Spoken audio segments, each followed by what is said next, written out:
ఆంధ్రప్రదేశ్ రాష్ట్రాన్ని మోంతా తుఫాను వణికిస్తూ ఉంటే వైఎస్ఆర్ కాంగ్రెస్ పార్టీ అధినేత జగన్మోహన్ రెడ్డి రాష్ట్ర ప్రజలను పట్టించుకోవడం లేదని, ఆయనకి ఓటేసినటువంటి 40% ఓటర్లని, అలాగే వైఎస్ఆర్ కాంగ్రెస్ పార్టీ కార్యకర్తలను కూడా జగన్మోహన్ రెడ్డి గాలికి వదిలేసి ఆయన అసలు ఆంధ్రప్రదేశ్ మొహం చూడకుండా ఆయన బెంగళూరులో తలదాచుకున్నాడు అన్నట్లుగా ఆయన మీద కొన్ని ఆరోపణలు, విమర్శలు కొంతమంది చేస్తున్న నేపథ్యంలో దీని మీద మనం పూర్తి స్థాయిలో విశ్లేషణ చేసుకుందాం. ప్రస్తుతం మనతో పాటున్నారు ప్రముఖ రాజకీయ విశ్లేషకులు, ప్రముఖ సీనియర్ జర్నలిస్ట్ డివిఎస్ గారు. వారితో మాట్లాడు. సార్ నమస్తే. సార్ నమస్తే.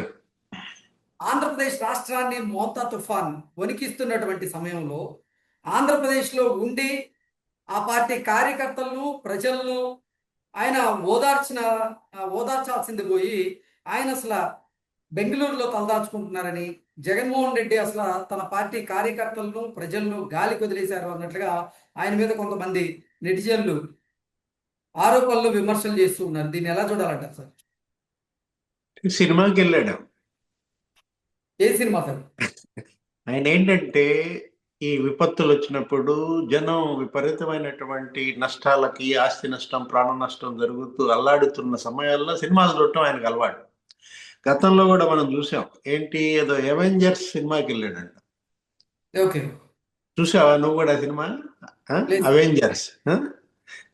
అప్పట్లో ఏదో ఫోనీ తుఫాన్ అనేది వచ్చింది ఇట్లాగే.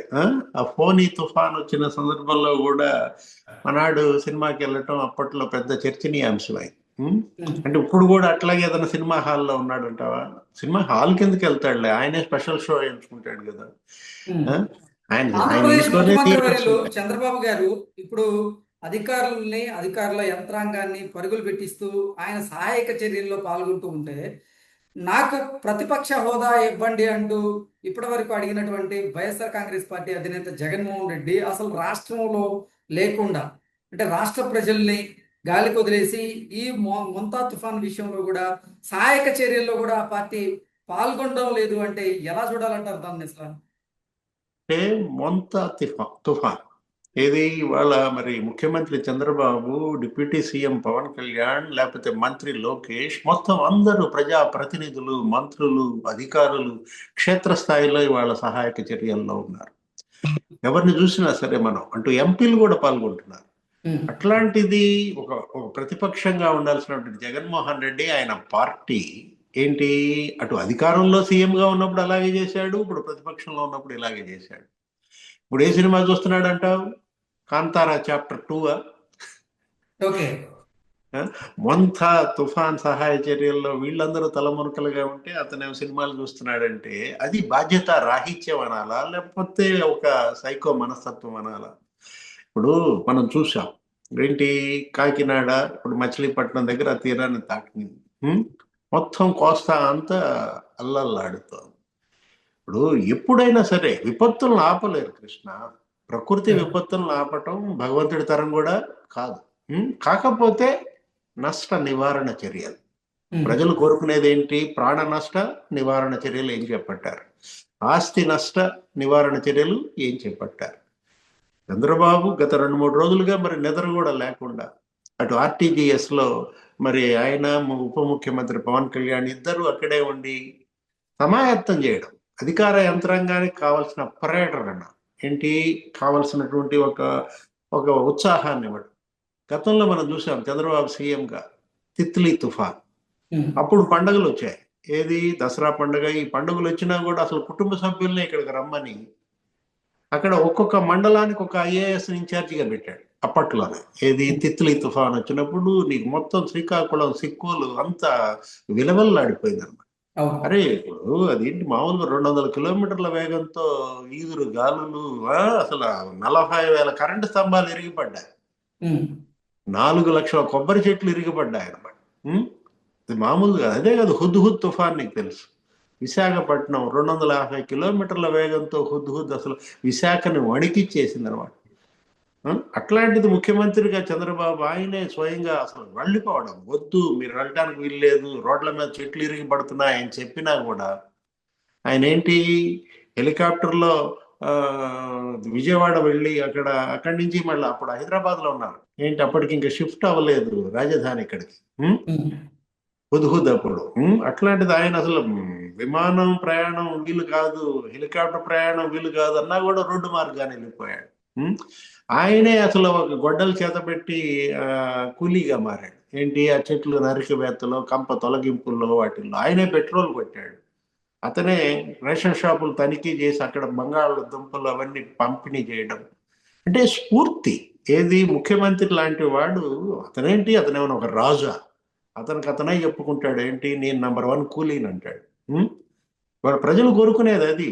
ఏది, జనంలో మిక్స్ అవ్వాలి, జనంలో మింగిల్ అవ్వాలి, ప్రజలతో మమేకం కావాలి. ఉమ్, బాధల్లో ఉన్న ప్రజలని అండగా ఉంటే 10 కాలాలు గుర్తు పెట్టుకుంటారు. ఇప్పుడు ఇవాళ ఆనందంలో ఉన్నప్పుడు నువ్వు మాతో ఏమి షేర్ చేసుకోవాల్సిన అవసరం లేదు. మొంతా తుఫాన్ వాళ్ళేంటి దగ్గర దగ్గర మొత్తం ఎన్ని మండలాలు విలువలాడిపోయాయి, 22 జిల్లాలపై ప్రభావం అన్నమాట. ఉం? అంటే ముందస్తు సహాయక చర్యలు తీసుకోవడం. ఉమ్, దగ్గర దగ్గర ఒక 2500 డీజిల్ జనరేటర్లు సిద్ధం చేశారు. ఏంటి, కరెంట్ పోతే ప్రత్యామ్నాయంగా ఒక 14-15 వేల కరెంట్ స్తంభాలు రెడీ చేశారు. ఆ, అటు విద్యుత్ శాఖ, మరి విజయానంద్ నిన్నే చెప్పాడు సిఎస్, ఏంటి పునరుద్ధరణ విద్యుత్ చర్యలు. అంటే ఒకటి, ఏది అప్పుడు హుద్హుద్ తుఫాన్తో, తిత్లీ తుఫాన్తో పోల్చుకుంటే ఇది ఎంతలే ఈ మొంతా తుఫాన్. ఇది జస్ట్ మల్లె పువ్వు లాగా. మొంతా అంటే మీనింగ్ అంట మంచి సువాసన ఇచ్చే పువ్వు అంట. ఉమ్, జస్ట్ ఇట్లా ఇట్లా వచ్చి తాకెళ్ళింది అంతే. ఉమ్. ఉమ్, కాకపోతే ఒకటి, ఏది జస్ట్ ఒక పిలిపిచ్చేసి ఏదో ఎక్స్లో పోస్ట్ చేసినట్టున్నాడు జగన్మోహన్ రెడ్డి. ఉమ్, వైసీపీ శ్రేణులంతా సహాయక చర్యల్లో పాల్గొనండి అని. ఈయన మాత్రం బెంగళూరులో సినిమా చూసుకుంటున్నాడు. ఉమ్, ఆ? ఇది సందర్భమా, ఇది సమయమా? గతంలో ముఖ్యమంత్రిగా ఇదే పనులు జగన్మోహన్ రెడ్డి. ఏంటి, ఒక తుఫాన్ వచ్చినప్పుడు దివిసీమ, అది ఏంటి అటు కృష్ణా జిల్లా మొత్తం విపరీతంగా నష్టం జరిగింది. ఉమ్, నీకు గుర్తుండే ఉంటుంది. జగన్ సీఎం అయిన కొత్తల్లో ఆయన ఏం చేశారు, లండన్ వెళ్ళిపోయాడు. మమ్మల్ని ఇక్కడ ఈ వరదల్లో వదిలేసి నువ్వు లండన్ వెళ్ళిపోతావని ఎవరో సోషల్ మీడియాలో పోస్ట్ పెడితే అతను అరెస్ట్ చేసి అతను జైల్లో పెట్టించారు. ఆ? ఉమ్. అరే అసలు ఇప్పుడు వరి నష్టం జరిగింది. ఇప్పుడు కూడా ఏది దగ్గర దగ్గర మరి 4 లక్షల ఎకరాల్లో పంటలు దెబ్బతిన్నాయి అంటున్నారు. ఏంటి, అటు మొక్కజొన్న కానీ, ఇటు పెసర కానీ, మొంతా తుఫాన్ ఉమ్. ఈ భారీగా సమయంలో. పంట నష్టం సంభవించింది. ఆ ఏంటి ఇప్పుడు ఒక 25 కిలోలు బియ్యం ఏదో పంపిణీ చేయమన్నట్టున్నారు. ఉం? పునరావాస శిబిరాలు పెట్టారు. ఒక 75,000 మందికి ఆ శిబిరాలని తరలించారు. అటు మత్స్యకారులు వాళ్ళ వేట పోయింది, వాళ్ళ జీవనోపాధి కోల్పోయారు. వాళ్ళకి 50 కిలోలు బియ్యం లేకపోతే ఇంకేమో పంపిణీ చేస్తున్నారు. ఏంటి, 1 కిలో చక్కెర, లేకపోతే ఇటు 1 లీటర్ వంట నూనెలు, బంగాళదుంపలు, అన్ని నిత్యావసరాలు పంపిణీ చేయటం ఒక బాధ్యత. అంటే ఇదేదో ప్రభుత్వ బాధ్యత. నేను వస్తే అక్కడ సహాయక చర్యలు దెబ్బతింటాయి, అందుకే నేను రాను అంటాడు జగన్మోహన్ రెడ్డి.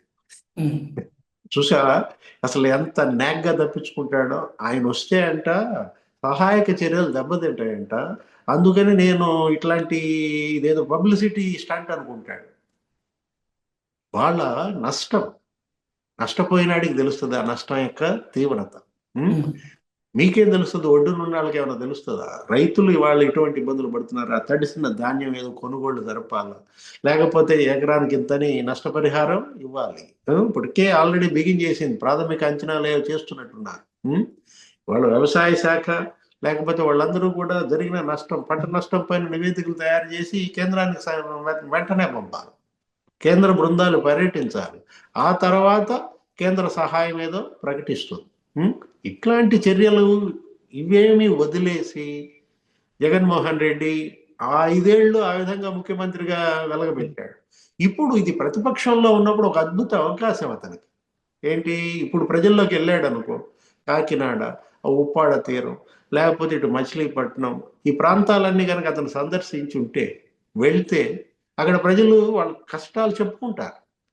దగ్గరయ్యే అవకాశాన్ని అతను దూరం చేసుకున్నటువంటి పరిస్థితి. అసలు ఒకట్లే స్పేస్ ఇవ్వడానికి ఇవాళ చంద్రబాబు, పవన్ కళ్యాణ్ సిద్ధంగా ఉన్నారా? అతను స్పేస్ అడిగినా వీళ్ళు ఇవ్వడానికి సిద్ధంగా లేని పరిస్థితుల్లో ఎక్కడున్నాడు ముఖ్యమంత్రి చంద్రబాబు? నిన్న మొన్న ఆర్టీజీఎస్ అన్నారు, లేకపోతే ఇంట్లో అన్నారు, లేదు సచివాలయం అన్నారు, టెలికాన్ఫరెన్స్లు హోరెత్తిపోతున్నాయి. ఇప్పుడు ఇవాళ ఎక్కడున్నారు? ఓడల రేవు వెళ్ళిపోయాడా? ఓకే. అంటే వెళ్ళాలా, వెళ్ళి కష్టం తెలుసుకోవాలి, విచారించాలి, నేనున్నానని భరోసా పెంచాలి, భవిష్యత్తు పైన ఆశలు అప్పుడే చిగురిస్తాయి. ఉమ్. ఇది కదా పాలకుడు చేయాల్సింది. అంటే ఒకటి, ఆపద్ బాంధవుడిగా చంద్రబాబు, ఆపదల్లో కూడా అవినీతికి పాల్పడేవాడిగా జగన్మోహన్ రెడ్డి. ఓకే. మనకు అదే కనపడుతుంది. పాలకుడు ఎలా ఉండాలి, పాలకుడు ఎలా ఉండకూడదు, నిలువెత్తు నిదర్శనాలు ఏపీ ప్రజల ముందే ఉన్నాయి. Okay. Okay sir, thank you so much. నమస్తే.